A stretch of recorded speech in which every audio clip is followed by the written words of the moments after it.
I was thinking like in my room, like who's the next logical guest for athletes and assets? Like who makes sense?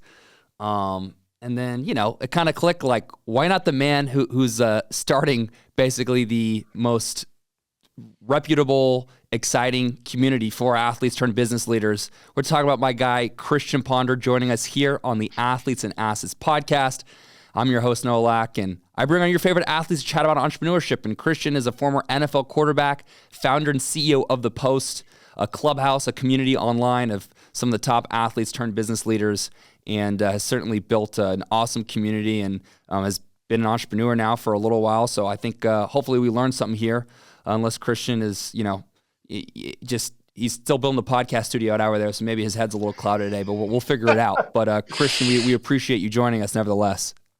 Yeah, look, athletes, right? We deal with adversity. So definitely a lot of adversity trying to figure out how to work some technical things in our podcast room here in New York. But we're figuring it out. But no, excited for this conversation. Appreciate having me on, man. Let's skip the small talk, Christian. We got something in common. I'm a Houston native. You're from Dallas. I won't hold that against you, but we both like to fish, man. I love me to catch me some bass. But there is one fish out there native to Texas that I can't stop thinking about. When I move back home or go back home, this is the one fish I want to catch, and that is an alligator gar. Have you, sir, tried to catch the alligator gar, which is known to be around the Red River where you grew up? Yeah, I've not caught the alligator gar, right? A lot of people like the ditch monster, they find out these like sewers or whatever where these alligator gars tend to be. I've not, I used to go fishing, actually grew up in Dallas, like you said, but my grandparents lived on a lake in Fort Lauderdale, and my grandfather was the one that got me into fishing. So I used to fish all the time out on a lake in South Florida, caught peacock bass, which was awesome. Would catch an occasional gar. Never have got my hands on alligator gar, and a little bit intimidated, like I usually now like to catch little brown trout, and alligator gar is pretty intimidating, man. So that's, you're more Texan than me to want to go out and find some alligator gar. Well, I've tried. I'm all talk right now. It's not like I've gone, waded in the water and stuck my hand in these crevices, but like it's just such a badass fish. And I saw you're a big fisher. I love to do it. I typically like to catch fish that I also like to eat, and so alligator gar is probably not good eating. So have not tried my hand, but maybe one day we'll link up in Texas and we'll go try to catch some alligator gar. That would be sweet. And when you were in Minnesota, obviously, like the Tuesday for the NFL is kind of the off day. On your Tuesdays, did you go ice fishing in Minnesota? You know what? This is the sad thing. I spent 4 years in Minnesota. I never ice fished. I remember after my rookie year, there was a group that went like the day after the season ended up to the Boundary Waters, which is on the border of Minnesota and Canada. I was supposed to have some really tremendous ice fishing opportunities. And the game before last, I got a bad hip pointer, and I ended up not being able to go. And that was my one. I mean, I probably could have had other opportunities, but that was the only time I actually stuck after the season, stayed in my off season and stayed in Minnesota. So that was really probably the only opportunity I had to go ice fishing. But I remember my welcome to Minnesota moment was my rookie year. It was Christmas Eve. The old practice facility for the Vikings was next. There was like a big pond right next to the facility. And you basically have to go on this. It's one road. You have to go past the pond to get to the practice facility. And we had a stretch. Typically in Minnesota, ice, lakes are kind of frozen over around Thanksgiving. And I remember there was like a heat wave. By heat wave, instead of it being 15 degrees, the high was like 40 on Christmas Eve. And I remember driving. Lake was already frozen over. Christmas Eve. Everyone's off of work.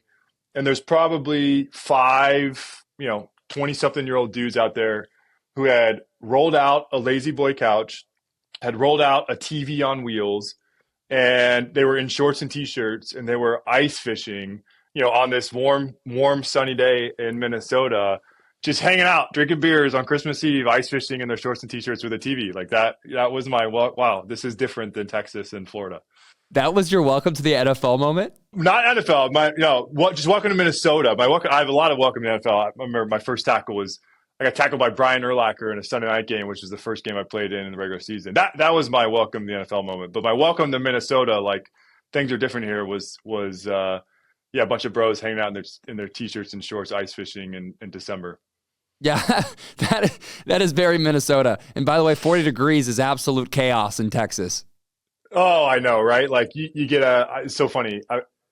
In Minnesota, right, it snows in November. That snows on the ground until April because it just never gets above freezing or rarely does. Um, yeah, in Dallas, you get a half inch of usually ice. It was less snow and more ice. And school shut down for 3 days because we didn't know what the heck we were going to do. And Super Bowl in what 2011, February 2011, when there was the ice storms that rolled through, and yeah, not great infrastructure to deal with cold weather. But we loved it as kids because it meant we were off school and it was good times. Minnesota's obviously built differently. Yeah, no doubt. And speaking of Brian Urlacher, I'm glad you brought him up. I'll give you a little trivia. Do you know what Brian is working on entrepreneurially?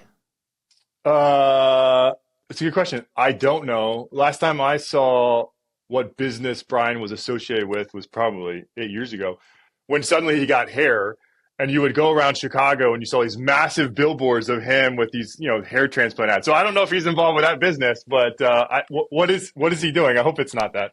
So maybe he's still working on that. I can't confirm, and I've not spoken to the horse's mouth, so I'm just going off the sources that I've seen.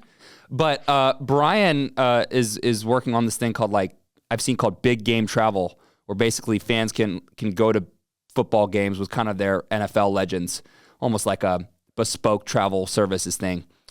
So I don't know any more than that, but I thought, in the spirit of athletes and entrepreneurship, I thought that your first NFL tackle, he's good for him. He's living, he's trying to do the entrepreneurship route, which I'm sure you see more and more athletes do. Good for him. That's awesome. Yeah, and who else in the league gave you sort of a big hit where you're like, damn, this is the real deal? Oh, a lot. I think it was especially, because Brian had been playing for so long, and obviously a Hall of Famer. I grew up as a kid watching him play. And so I think that kind of being one of the first times I ever got tackled in an NFL game by him, it was crazy. Obviously, having Adrian Peterson as my teammate was pretty special. There's so many, playing alongside Jared Allen, and but yeah, look, it's crazy when you get in the NFL, and especially your rookie or your early years when you've grown up watching these guys play as some of the best people in the world, and now you're sharing the field with them. It is surreal at times, and obviously competing against Aaron Rodgers and some of the best quarterbacks to ever do it. It was a lot of great memories. What do you think is more intimidating? Handshake with Adrian Peterson or Jared Allen in practice trying to sack you? Maybe in training camp. He probably can't hit you during the season. Yeah, no, we can't get quarterbacks are soft. We're soft. We can't be touched ever. So there was never a time where I was intimidated by Jared. Adrian, for those who've never shook hands with Adrian is known worldwide for probably having the strongest handshake by anyone, and whether that's accidental or it's on purpose, either way, he tends to crush your hand when you shake it. So yeah, definitely, if you see Adrian, go for the dap. Don't shake his hand. Go for the fist bump. Don't grab his hand. Yeah. Oh my gosh. Now I heard you talking about that at Second Acts, and I was like, man, I know a lot of people in Texas feel like they need to shake your hand really hard. I never understood that. It's like, dude, easy establishing dominance. It's like you see the old trick of also rotating on top. It's just we're weird. People are weird. It's just we find ways to assert ourselves. I bet you though, if we were to take an average of what public space or private space of people on average has a harder handshake, I bet you the Post is up there. Yeah, I think so. We got a bunch of former athletes out there that have some pretty strong hands. So, I think it's interesting, right? I think there's people who express themselves in certain ways like that. There are also people who are athletes who are very humble and don't necessarily have to express themselves that way. So it's a mixed bag, but yeah, we have some pretty strong-handed folks that are part of our community. No doubt. And what I love is the kind of the story of you starting the Post. I mean, you kind of dabbled in startups, venture, hedge fund. You were working as a wealth manager, but deep down, right, that identity of damn, there's still something there's still something missing here. There's that athlete identity. And that's a big reason, Christian, like why I started Athletes and Assets. Were you surprised when you started the post that no one had started something like that yet? Yes, for sure. I think mainly I was surprised because I was looking for something. I had this massive void. I think that we all feel when we leave sports behind, and for various different reasons, and one of them being that locker room community side was probably the biggest standpoint. Yeah, I think we all have sensed that feeling, or at least the vast majority of us. So, the catalyst to starting the post was looking for that after making the transition out, not finding it, and feeling like the desire to go build it for my own selfish reasons, and desires to be reconnected with this community that obviously is, as athletes in sports, give us so much accountability and support to be the best version of ourselves in sports. And how do we do that same thing as athletes in business? It was a bit surprising. I think mainly because a lot of people think about, when athletes need the most support and help is that initial 12, 18 months that you transition out of sports and you really deal with that crisis. But our whole theory is like, once an athlete, always an athlete. It's a huge part of who you are and how you operate and your identity and your mindset, that it never leaves you. And so how you continue to support that side of yourself, I think we're always looking for that community. Athletes, look, communities are built around commonality with boundaries. And so the boundaries around this really strong commonality of everyone who's an athlete, regardless of what sport you play. But if you play at the highest levels, we have so much in common. And yeah, so saw the opportunity to go build it, mainly because this is what I wanted for myself. Yeah, no doubt. So you have your physical clubhouse in New York City, private membership, full of mostly former elite athletes who are now movers and shakers in the world of business. You also have your online community. Is there anything else here that we should fill in the gaps for a new listener? No, yeah. So when we started this, so again, I guess even backtracking a bit. So my last year in the NFL was 2016 with the Niners. I was drafted by Minnesota. I spent 4 years there. Obviously, we were alluding to Minnesota earlier in the conversation. When I hung up the cleats, I knew I was actually excited for the business chapter of my life. And, I got my MBA while I was at Florida State, got my undergrad in finance. My dad's in finance. I knew that's where I wanted to start. We had visited New York City in the off seasons. I fell in love with the city and thought, that was a great place to move to and figure it out. Obviously, it's full of highly competitive, ambitious people. It's the financial mecca of the world. So let's go there and figure it out. And as you said, I started in wealth management. That's where I thought I would be most passionate about, and actually didn't stay around that long. But I think, again, in that transition, I knew before I made the transition out, socially, it was going to be difficult because, again, athletes have always been my tribe that I've belonged to, always been my best friends, always been the people I have the most in common with. And obviously, when you're in sports, you're with them every day. So leaving that behind and especially moving to New York City and having to find this new community to be a part of, I knew that was going to be hard.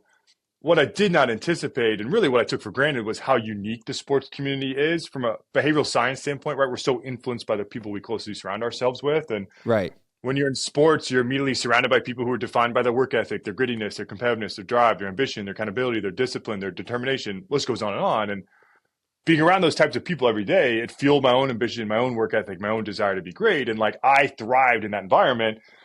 And moving to the corporate world, it was just so different. And I think the athlete in me had such a hard time accepting that as my new status quo. And, it's not about the team, right? In corporations, we elevate people, we elevate the individual. It's not like, oh, the whole team performed well, the whole team gets promoted. No, the individual gets promoted. It's it's not about the team. People tend to not like feedback. People, there's a thing is work, you can work too hard. That's a thing.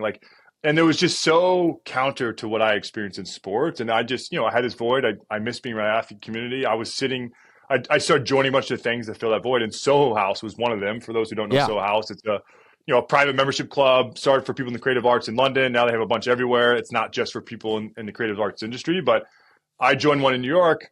Beautiful spaces, great food and beverage program. I just did not fit in there. I did not belong there. It was not my tribe. I thought, hey, if all these people in here were athletes, that would be awesome.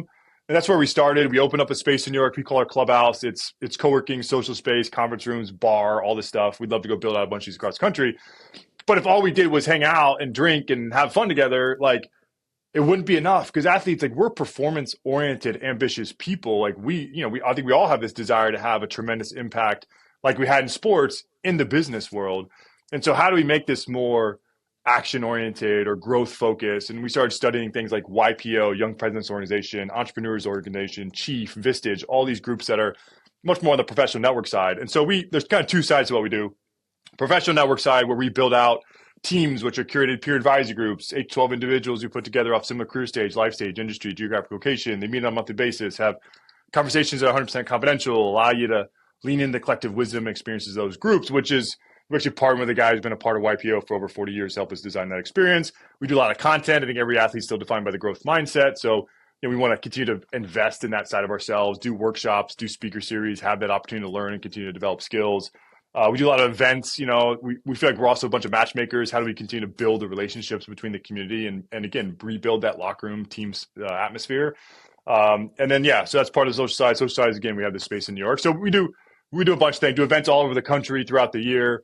That was a long-winded answer, but so a lot more than just the four-wall space. We're really, how do we continue to catalyze our own growth? And we see, as you do as well, because your whole podcast is built around it, we see being an athlete as this massive asset and competitive advantage that athletes, whether you played at the highest level, college, Olympic, professionals with our community, or if you played at high school or middle school, like those same skill sets that make you a successful athlete are the exact same skill sets that make you successful in anything else in life. And so, for our community, how do we continue to lean into that side of ourselves, go be an athlete in everything else that you do, and surround yourself with people that have that same mindset. Sorry, I'll shut up, but that's more on us. No. Thank you for the whole rundown. I really appreciate that. And what I love the best that you said, Christian, was I'm not a Soho House guy either.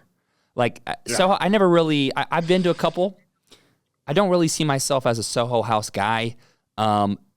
These days I feel people now more than ever post-pandemic are looking for a community outside of, just their work. Is that church? Is that a run club? Is that, Soho House or and whatnot? When I saw the post, pop up, I thought, wow, damn, like this is something that, it makes a ton of sense. And what I like about it's like for a community to stick, I feel like, Christian, and you're the expert on community building. There's got to be like, how do we level up because of the community? It's great that I know these people, but how are we helping each other, make some money, right? Or level up our learning and our knowledge. I think that's such an underrated part about building a community that people come back towards. Yeah, look, I think, and it goes back to the team experience, we had in sports. We were working towards something. We went through these experiences together, and our growth as athletes, we went out and competed together on the field or the court or the pool, whatever the arena was. It's for us, exactly right. Like how do we create these experiences where we're growing together? And look, we have a no solicitation policy, right? Like we're not here to be a business development opportunity, solely a business development opportunity for you, but out of the relationship building that you have, and if there's organic conversations that lead to business, we would love that for happen. We've had that happen many times throughout the 18 months that we've been together as a community. But we do a lot of stuff. I mean, going back to the whole Soho House versus the Post, Soho House is a stagnant community. Even probably less than that. It is a four-wall space. You are paying to basically go have a private bar and a drink and with other cool people. Yes, but you're also, in the 2 years that I was a member, I think I built relationships with 3 people, and it's not necessarily a community. And so for us, we feel like we're very much in the relationship building business. How do we connect people that could work together or at least should know each other? We do have, I know we talked about it before the call, we do have ambitions. Can we have an incubator? And again, for us, believing in the power of athletes, especially as entrepreneurs, we see so much crossover between being an athlete and entrepreneurship. Can we invest in and help launch these businesses, take an ownership stake in some of these companies, help them get them off the ground? So there's a ton of things that we want to eventually get to. But yes, look, this whole thing is rooted in growth. We're all competitors. We're all athletes. We always want to get better and have an impactful career in business, just like we're in sports. So how do we continue to be the catalyst in the medium through which that can happen for you? Yeah, no doubt, no doubt. And you seem like a great guy, man. I'm happy to get drinks with you, but it's like, we don't have to go pay to go do that. We can actually just spend the money at the bar somewhere, Oh, well, it's so true, especially in New York City, right? Like, there's another Yeah. club which Soho House owns called the Ned, and I joined, and whatever, it's a few $1,000s to join, and then you're still paying $28 a cocktail. I'm like, what are we paying for? Like, this is the stupidest racket, like, and so yeah, we try not to do that here. And again, we are much more about the community than like, hey, you're paying for access to pay more money for food and beverage. Like that's not what we're about. Yeah, but I do think a good community Christian, there's a mix of status and substance, right? Like not everyone can just walk on the post. Like, hey, what's up, guys? I had 10 points, I averaged 10 points in high school, let me in, right? Like, no, there's got to be a little red tape to it, I think, right? How do you think about that in terms of, creating, quite frankly, FOMO within the community? I think a lot of great communities do that. Yeah. So our boundaries are, number one, everyone had to be at least a college professional Olympic athlete. When someone applies through our website, we look at applications once a week. We actually score. There's a physical score that we give or mathematics score that we give athletic resume, and then we score business resume. And we add those two together, and there's a cumulative score that has to be met for someone to move them further into the process. We look for, typically we want at least 5 to 10 years of professional experience. That professional experience could be, I was a 5-year professional athlete, 3 years in business, like that combined is something we could value. Or, a 10-year pro that hasn't sniffed business yet, we think that's something to provide there. Or, if your sports career ended at the college level, then, hopefully you're further along in your business career. So if you look at our demographic of our members, our average member is close to 40 years old. Over 60% of our members are VP level and above in business. So we're definitely, again, we see being an athlete as a massive competitive advantage. And our whole theory was, once an athlete, always an athlete. I think you'll always miss being around like-minded individuals, people who for so long helped you elevate as an athlete in sports and want to do that in the same today. And there's all these former college athletes and professional athletes that are, high-level. I mean, we have the global CEO of Great Group, this massive advertising agency, and she played softball in college, and she's one of our members, and she values her experience. And she actually, without us paying her or telling her to say anything, she wrote this great post on LinkedIn about what we've coined the athlete operating system, which is our belief in what makes athletes great in business, all those intangibles. And she wrote about, that whole thing, and surrounding yourself with other people who have that same operating system just makes us all better. So, that's how we see our community. I can see you in a post all hands meeting, pacing around back and forth in the room being like, you know what? This is an elite team. There's only a certain amount of spots, and people got to earn that spot. Now, can we create more spots? Potentially. Yeah. But you got to earn a seat at the table. Yeah, for sure. And again, I think look, our age ranges from mid-20s to mid-70s. So we aren't strict that everyone has to be 37 years old to be in the post. Again, we flag things, we have conversations with anyone that we move into the process. I typically have most of those conversations. We're a team of 7, but I try to have as many of those conversations to build, an idea of what they're looking for in their personality. And also, for lack of a better term, it's our no douchebag filter. We want not only people that are qualified to be in, because look, a community, a network is a two-way street, right? We want all of our members to extract value out of their experience as a member, but the value of the network only has value by what people are willing to contribute. So it's a two-way street. So we want to make sure that people that we're bringing into the room are contributing so that they can also extract value out of their experience. But beyond that, we also want just great people. And so, we don't want people who are just looking at this as a business development opportunity, or, anyone who's just, we want to make sure it's a good personality fit. So we definitely, look, we want to continue to grow. There's a network effect that we can continue to get to, especially from a local level. We want to have these high density chapters in every city. Eventually, we'd love to go build one of these physical clubhouses in 25, 30 cities across the country as those chapters continue to grow. But we want to grow with the right people. Yeah, no, absolutely. People, I feel like almost the most important part of a community is the first initial members. They kind of set the tone and probably the culture for, the next layer. I think I was talking to a buddy, Derek Thomas, who you may know, thinking about, community as a layer of the onion. And community as a layer of the onion, and like the core of it is like the core group. And then when that's done successfully, there's like another layer, and then like another layer gets added to it. So it's really cool that this has kind of been the process of the post. Christian, if you don't mind me asking you this, man, you guys, the post is venture backed. Why that decision of taking venture capital? I know Manhattan real estate's expensive.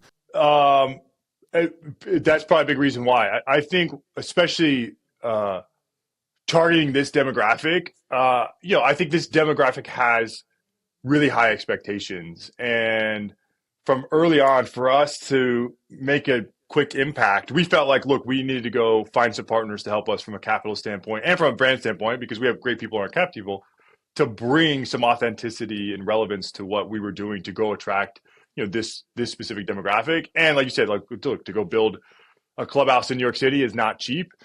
And so, look, as you know, for every entrepreneur, like, the venture route is not always the right fit. We had a lot of conversations. I had a lot of conversations with a lot of people before deciding that could be a good fit or was the right fit for us. But yeah, look, we had to go find the right partners for us to bring this to life. We thought that the venture way was the right way to do it. And so that was the right decision for us. Again, I think if most entrepreneurs, I don't think the venture route is the right fit. I would actually encourage people to delay that as long as possible. But again, for us, it was the right fit for us. So is the, obviously, I don't want to be, obviously plans change as an entrepreneur, the company, the trajectory, things might change. But, so is a VC that's handed you a term sheet, I think FJ Labs, maybe Andreessen as well. Are they saying, hey, Christian, the exit strategy here, in the next 7 to 10 years from now, a subsidiary of Soho House or someone acquires the post to roll up in their, expansive portfolio of private communities? Or is it like, look, like, this is getting so big that we're going to add this onto the post, maybe it's incubation lab, and then we're going to, do this. And I'm just fascinated to hear about where you think it goes. It's a good question, because obviously I think every entrepreneur who's gone through the venture conversations, that's one of the questions they ask. And it's always funny because I don't have a crystal ball, right? I don't know what that exit strategy is. I think there are, realistically a couple options. And one is, do you get acquired by an umbrella company who is acquiring kind of these community-based businesses in different niches? And, I don't know, possibly. Is there, can we go be big enough and go IPO route? Look, there are over 5 million former college athletes in the United States alone. We have members in Europe. We have a couple in Canada. We have one in Mexico. We've had people apply from South America, from Morocco, from Australia. Like, the United States is not the only sporty country out there full of athletes. So we definitely, as Soho House has done, we see this as a global opportunity to go build this community of athletes all across the world. We also are not necessarily Soho House where we're a physical clubhouse space. Again, most of our members are not a part of the physical club. They're national members. They are more of a digital experience and, local events. And so we're not a real estate play. So, again, but yeah, so can we go build out a global brand or a global community? Can we go build out an incubation business? Can we go build out, do we play in the NIL sandbox? We've had a lot of our high level executive members say, hey, we want to hire more athletes. Can you help us with that process? Can we go build out a platform for college athletes and job training and placement services and a hiring board and that type of stuff? There are similar transitional challenges to people in the military, but they also have a lot of those same intangibles. Is there something adjacent to sports that we can do in the military? Or are there just other, because we have a bunch of ideas like, can we build out sports programs or leagues for our members' children? Like, there's a lot of, I think, ancillary business opportunities and revenue streams for outside of our core membership experience that we can get to. But right now, obviously, we're really focused on how do we build the most valuable and best experience for our members when it comes to what they need and what they desire as athletes in business. And other stuff we'll get you down the road. Obviously, when you have conversations with your board, they're always like, all right, how do we keep getting bigger and bigger? My argument is always that's not necessarily what's best for the community. Let's do what's best for our community and our members.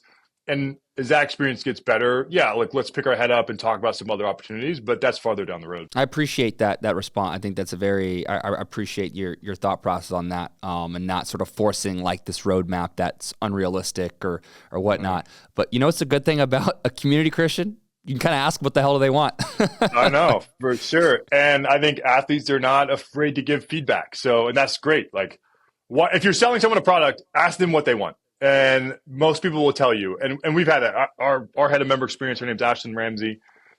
She likes the #1 amateur at one point in her life in golf. She went to Clemson, played there 1 year, turned pro, played on LPGA until she had some nerve issues in her shoulder and had to stop playing, and then went out and ran a few membership communities, and now is our head of member experience. And she has done such a tremendous job of building great relationships with our members and listening to them on like, what are we not doing well? What can we do better? What can we do more of? What can we do less of? And our members, this is not for me. I have my own ambitions of what I want as a community, but I'm just one member, also obviously on the side of building it, but one member of a community of over 500 at this point. So we try to listen to as many voices on what we can continue to do better. Absolutely. What do you think's tougher, being an NFL quarterback or being an entrepreneur? Oh man, it's a good question. My body feels better as an entrepreneur, that's for sure. I think, look, entrepreneurship's a grind. I think it's actually similar levels of stress, because obviously it's tremendously stressful to play quarterback. I would argue that it's probably the hardest position in all of sports to play.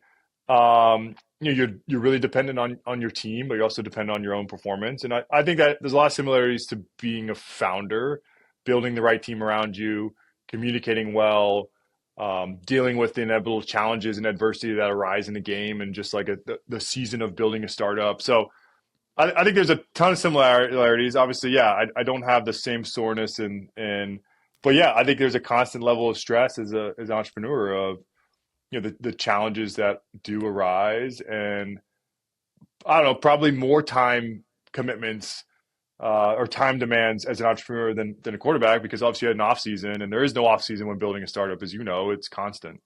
No doubt.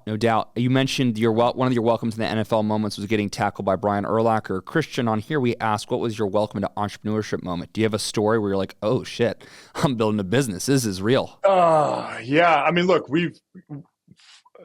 I think one of the hardest parts as a leader in business is, having to make personnel changes, right? I think there are different seasons of a startup. And so some of the people that we had initially on our team, we've had to make some changes there and change out that roster. And those conversations are really hard. I always feel like I let those people down personally. Obviously, there are things that I could have done better. And you try to think about your own performance and how that potentially affected a teammate. But yeah, like I think those are welcome to being a founder and entrepreneur. Like those are freaking hard conversations, because it's, you try to say it's business, not personal, but people's personal lives are tied into their business.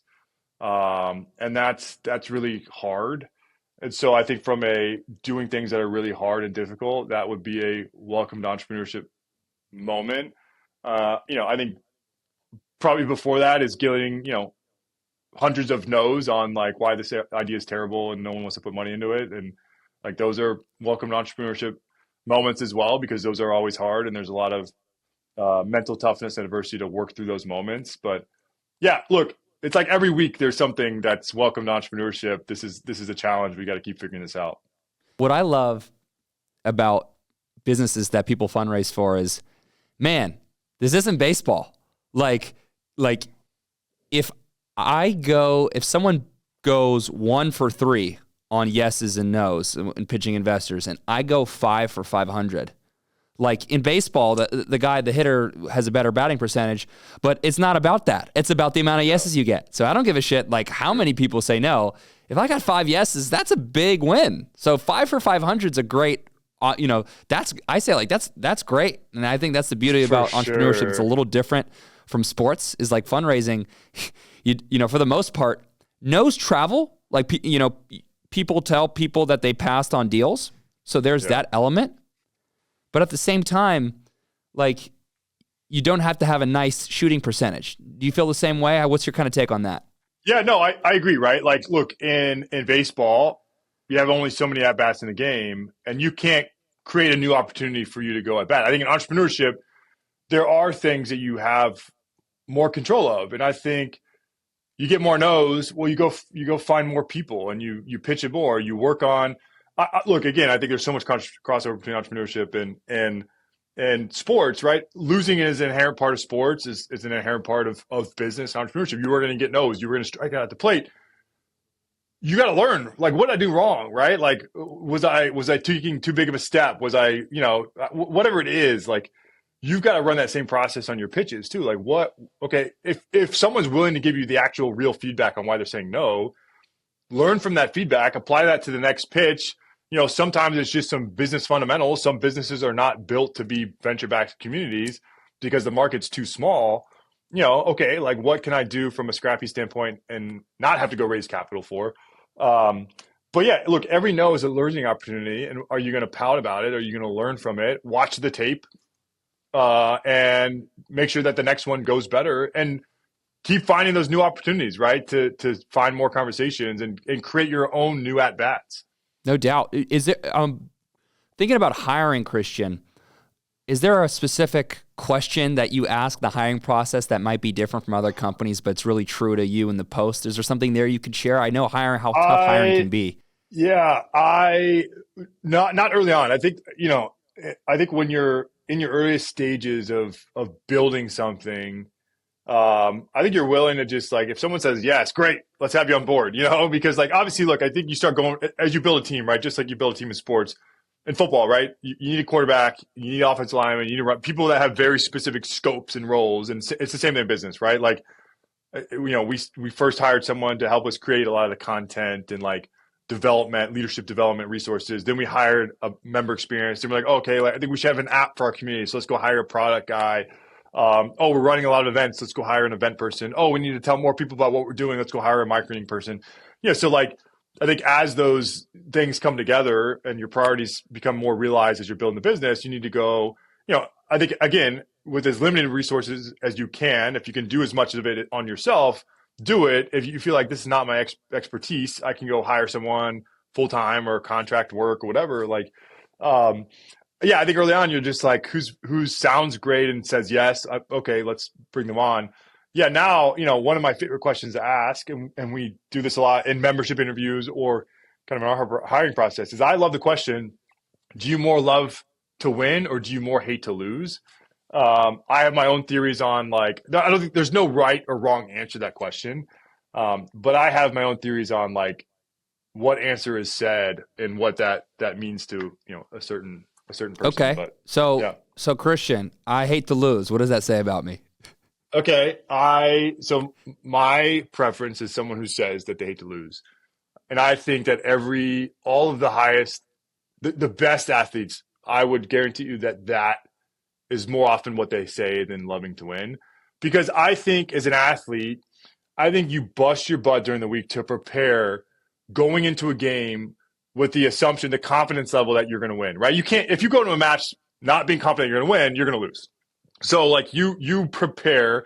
One of the things that we believe in the post is this optimistic mindset. Optimistic mindset is not this naivete of, like, everything's great and whatever. No, it's like this confidence that you build in yourself because you've worked your butt off to prepare for that moment, and you've worked your butt off to improve and whatever. So, like, you should go into a competition, a pitch, whatever, with the confidence that I'm going to close this deal, I'm going to win this game. And so for me, like, winning was always a sigh of relief. Like, yeah, look, I did what I was supposed to do. But, like, losing is the contrary to that. Like, something went wrong. Like, what did I do wrong that I now lost? And again, look, losing is inevitable, right? No one has a perfect record across their lifespan. Like, we are going to lose in sports. We're going to lose in business. But yeah, like, I still think about the 3 interceptions that I threw against Clemson in 2009. I think about, Damn. like all That was a deep all the bad all the bad plays, that I've had, all the games that I cost, that we lost. Like, Was that an ACC championship game, or is that just a regular season game? Oh man, no, it was a regular season. It was a primetime game. I think the one reason why that stands out is because the week before we played North NC State, I broke my ribs. I didn't know I was going to play all week. and it was a game time decision. Decided to play. I like wore like a bulletproof vest, and then my normal flak jacket. Like could barely move, but was not mentally in the right place to go play that game. Um, Played anyways. Had a good first half, but ended up throwing 3 interceptions. And on that third interception, it was like late in the fourth quarter. We were now losing, and it was going to be a pick six unless I go tackle this 235-pound safety, DeAndre McDaniel. And And as that's he's where running you out of separated your shoulder. that's where I separated my shoulder. And so, yeah, that's a game that stands out because, like, look, I didn't mentally prepare. I probably should not have played that game. Um, but like, made a lot of stupid mistakes that cost me that game, cost me the rest of my junior season. I probably would have turned professional. But there's a lot of other ones that I continue to think about and dwell on. Is like, how did you? So going back to it, I think most athletes like I hate to lose. The glass half full response to that would be like, I mean, that sounds like some gladiator shit, man. I mean, at least you had a good first half on some broken ribs. Now, the shoulder got messed up in the process, but at least we know you can take a hit. I don't know. I hit him as hard as I could, and it was on the sideline, so he kind of just shuffled out of bounds, and I was the one laying on the ground in pain. He was still on his 2 feet, and so I don't know. I always thought I think I could have been a good safety or linebacker. I think that proved that I could not have been that. Quarterback was probably the right position for me. Well, you got a sharp memory, so that's serving you well in other areas, I'm sure. Yeah. Put sports aside for a sec, Christian. Put the whole athletes and business thing aside. For folks who want to start a community-based business, like what should they be thinking about? Yeah. Again, I think I said this earlier in the conversation. Communities they have boundaries, and within those boundaries, it's some sort of like commonality. So what is you're right, in church, it's a certain set of beliefs around a certain faith, right? On a sports team, we're playing together on the same team in a sports, competing as a team against another team. Like, in our community, it's mainly former athletes who are now competing in business world. Like, what is that one unifying factor that you're trying to build this community around? So yeah, I think you have to be very clear about what that is.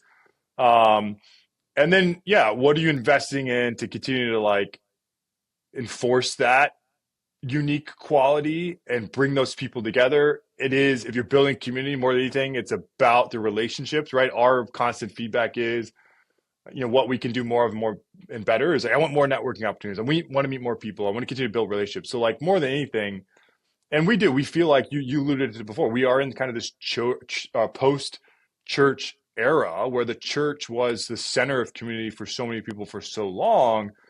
And now that we've moved more into a secular environment, that's not necessarily the case anymore. And then obviously COVID compounded that by 5x. And so we often say we're in this era of community seekers. And that's why as athletes, we're part of this community, this really tight-knit community, and we deal with the unique problem of walking away from that and no longer have that same sense of community. And so in a community-based business, you are in charge of like building those relationships. So through, experiences, and you've got to get to know your members. What are they looking for? You have to know them better than anything. And again, like we feel like we are in the matchmaking relationship business. How we started, I had this idea, I vetted the idea, thought, okay, I'm building this for me. This got to resonate with other people. And we just started hosting small dinners in New York City.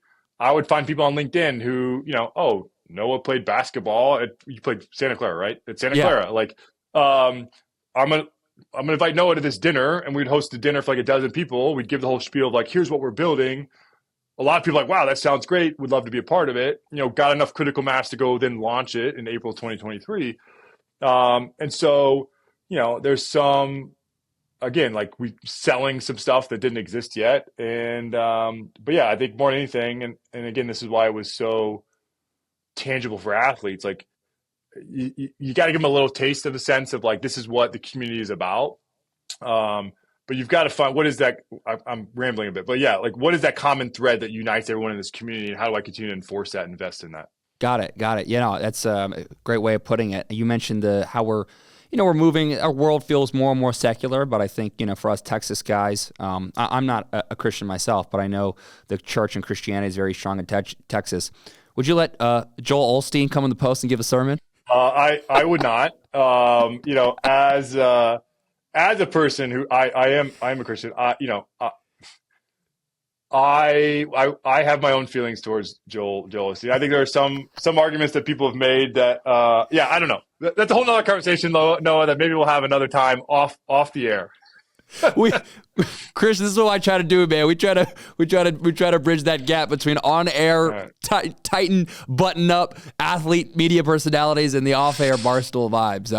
Yeah. Well, look, it's okay. And I guess for people who don't know Joel Osteen, so he believes in what's called the prosperity gospel, which is all like, if I do all these things right, if I serve God in a certain way, I'm going to be rich, right? And that's not what the gospel preaches. And so very much and he's got a massive house. I'm sure he's got a private jet. Like, he's worth tens of millions, if not hundreds of millions of dollars. And as someone who's supposed to be living a humble life as a person leading a church, is just, I don't know, counter to what it should be. Understood. So, I'll leave it at that. We'll leave it at that. Understood. That's I appreciate you shared that. But Christian, someone listening to this may be interested in the future in joining the Post. What should they know? Yeah. So if you are interested in joining the Post, first we would ask you to submit an application. It'll take you less than 90 seconds on our website, www.thepost.co. Again, we look at those applications. We look for, our qualification, again, from the athletic side. You had to be at least an NCAA athlete and above.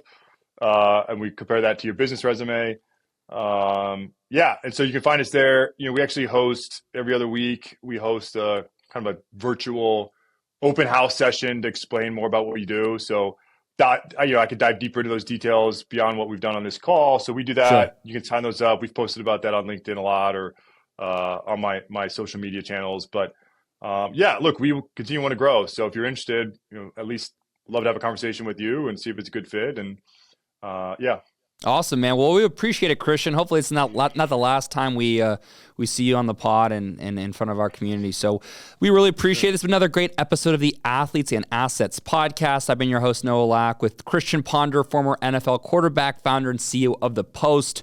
Christian, we really appreciate you, and welcome to our community. Appreciate it, Noah. Thanks for having me on, man.